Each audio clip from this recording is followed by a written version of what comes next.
But when I go home to South Carolina this weekend, trust me when I tell you, no one is going to ask me about any of those issues. They're going to ask me, what in the hell is going on with the Department of Justice and the FBI? The reason we have special counsel, this is a very important point, and you know it, the reason we have special counsel is because of a conflict of interest. The regulation itself specifically makes reference to a conflict of interest. And we don't like conflicts of interest because it undercuts people's confidence in both the process and the result. So let's be really clear why we have special counsel. There was either a real or perceived conflict of interest that we were fearful would either impact the result or people's confidence in the process. That's why we have something called special counsel, and that's why we have special counsel in this fact pattern. And then lo and behold, those who are supposed to make sure there are no conflicts of interest seem to have a few of their own. There's a senior prosecutor who sent obsequious emails to a fact witness.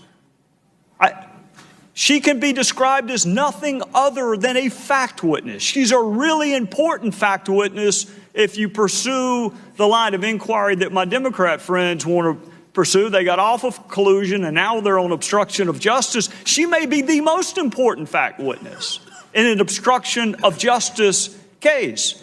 And the senior prosecutor for this conflict of interest-free special counsel sent a fawning, obsequious email to a fact witness. And then we have prosecutors assigned to conduct this investigation who donated almost exclusively to one candidate over another. And then we have a prosecutor assigned to this conflict of interest-free team that attended what was supposed to be, what he'd hoped to be, a victory party for Secretary Clinton. And we have a senior DOJ official, Mr. Deputy Attorney General, with an office that used to be 2 doors down from yours, meeting with Fusion GPS. And Fusion GPS, of course, was paying for Russian dirt on the very person that they're supposed to be objectively investigating.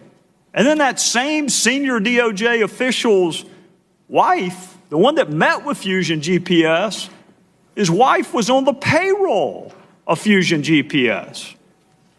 And then we have a senior agent assigned to investigate Secretary Clinton's email, help draft the exoneration letter, where we changed the language from grossly negligent to extremely careless, interviewed Secretary Clinton in an interview I've never seen, and I doubt you have either in your career as a prosecutor, interviewed Michael Flynn, was actively involved in the investigation into the Trump campaign before the Inspector General found his text.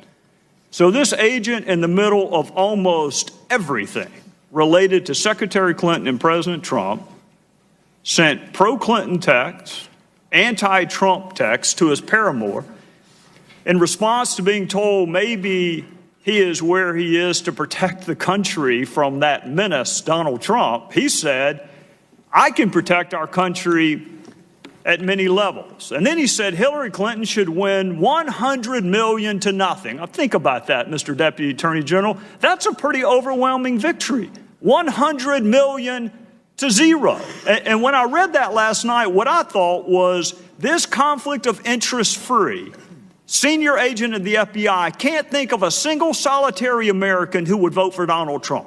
That's where the 0 comes in. Not a single solitary American he can imagine would vote for Donald Trump. This is the conflict of interest-free special agent assigned. And then he went on, if that weren't enough, to belittle Trump supporters by saying he could smell them at a Walmart in Virginia. This is the person we needed to avoid a conflict of interest. And then he said this, they fully deserve to go and demonstrate the absolute bigoted nonsense of Trump. But he wasn't content to just disparage Donald Trump. He had to disparage Donald Trump's family. This is what he said, Mr. Deputy Attorney General. He said the douchebags are about to come out. He's talking about our First Lady and children. This conflict of interest-free special agent of the FBI.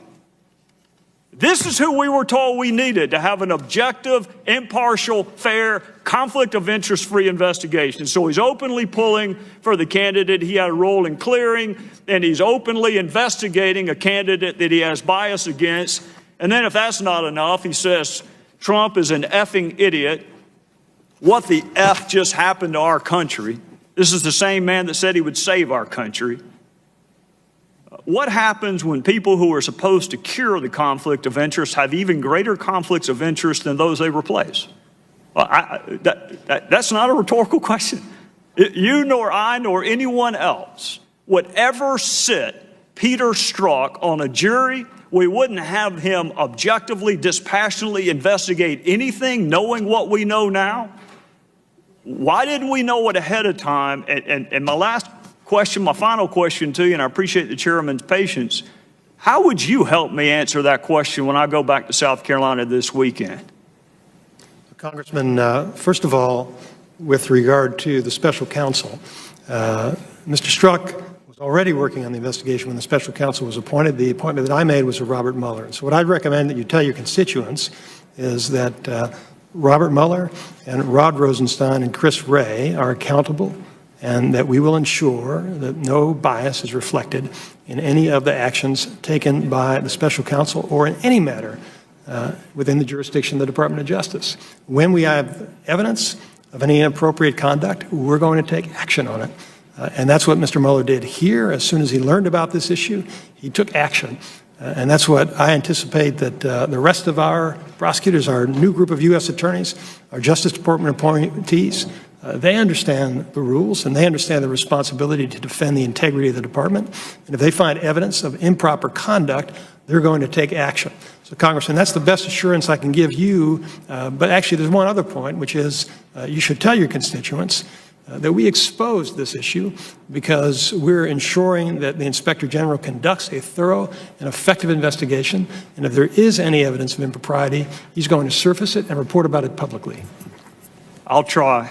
Time of the gentleman has expired. The chair recognizes the gentleman from Rhode Island.